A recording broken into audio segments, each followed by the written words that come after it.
Ayan na naman si Auntie Claire, nag-iingay na naman.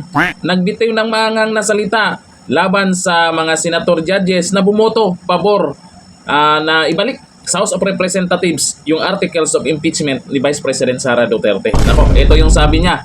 Dito po sa News 5, dito sa balita, ang sabi diyan, dapat hindi bias. Galing mismo sa kanya yan. Hindi bias. Sabi niya dito, ito ang naging pahayag ni Palace Press Officer Jose Claire Castro kaugnay sa ilang senator judges na tila lantarang nagpapakita ng suporta kay Vice President Sara Duterte sa gitna ng impeachment proceedings laban sa kanya. Binigyan din ni Castro na malinaw na nakasaad sa batas na dapat magpakita ng neutrality ang mga tatayong senator judges. Sabi niya, sa ngayon po, harap-harapang pinapakita ang bias. Dagdag niya. Tapos na naman, gagamitin na naman yung taong bayan. Ayan na naman siya. Sino ba ang bias talaga? Ikaw pa nagsabi niya na dapat daw hindi bias. Sino ba talaga amo nito? Diba ang sabi ni Junior, ayaw niya ng impeachment at yung mga senador na ang bahala. At eto, nagbotohan po itong mga senador at yan po ang resulta ng boto. Tambak 18 laban sa 5 lamang. Ngayon itong namang si Auntie Claire, nakikialam na naman. O, sino ba amo niyan? Yung si Junior, iba yung pahayag. Tapos ikaw, iba din yung banat mo dyan.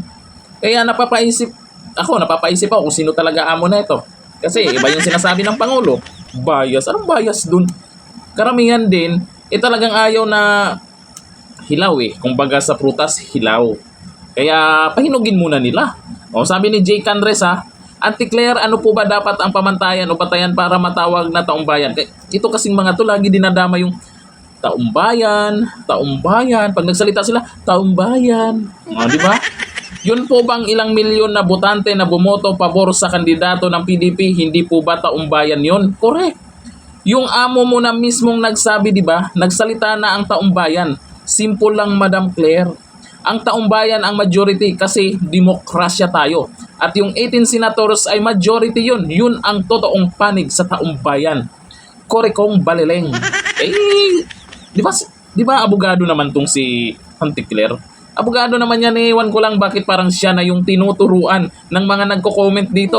Sabi ni Nestor Himo, gasgas na yung salitang taong bayan isinasangkalan ang taong bayan samantalang klaro naman na pansariling interes ang pinoprotektahan. Sabi ni Merchant, galit ka lang sa mga Duterte. Yun din tingin ko no? Puro Duterte na lang to itong si Auntie Claire. Kasi, ewan ko lang, kung bakit ganyan siya Claire, Duterte, Sara Duterte. O, updated siya sa mga Duterte kaysa kay Junior or kaysa amo niya. Dapat mas updated ka, Auntie Claire, sa amo mo kung ano yung mga magagandang proyekto, kung ano yung mga magagandang plano sa bansa natin. Hindi yung mas updated ka pa sa mga Duterte para bumanat kung ano yung mga kagaya na ito. O, nakikialam ka na naman dyan. Sabi ni Roberto, Claire Castro, masakit ang umasa, Claire Castro. Nung nasa Congress ang permahan, may nagtanong ba na bias silang lahat? O doon pa lang sa Congress? O yun, marami yun. Ilang daan po ang pumirma doon. Bakit? Sinabi mo ba na bias? Kasi pabor sa inyo. Ngayon, pabor sa mga Duterte. Ngayon, sasabihin mo, hindi dapat bias.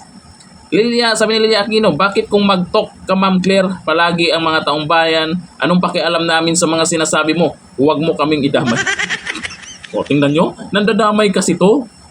Napapansin nyo naman pag nagsasalita si Auntie Claire, mukhang ginagawa ng katatawanan yung mga sagutan niya dyan sa katanungan ng mga media sa kanya. Ito, nanggaling mismo sa kanya Huwag daw bias. Sabi mismo niya yan. Maraming nag-iiyakan dahil doon sa mga senador na bumoto pabor na ibalik sa House of Representatives yung article of impeachment ni VP Sara. Maraming nag-iiyakan. Pansin nyo, sino yung nagngangaw-ngaw at nag-iiyakan? Sila Risa Ontiveros, Laila de Lima, yung mga fake kung mga dilawars, yung mga nagyaw-yaw dyan. Bakit itong si Claire Castro nagyaw-yaw din? Sino ba ang amo niya? Si Junior ba talaga? Comment tayo dyan, baka alam nyo Hindi lang, thank you. Bye-bye.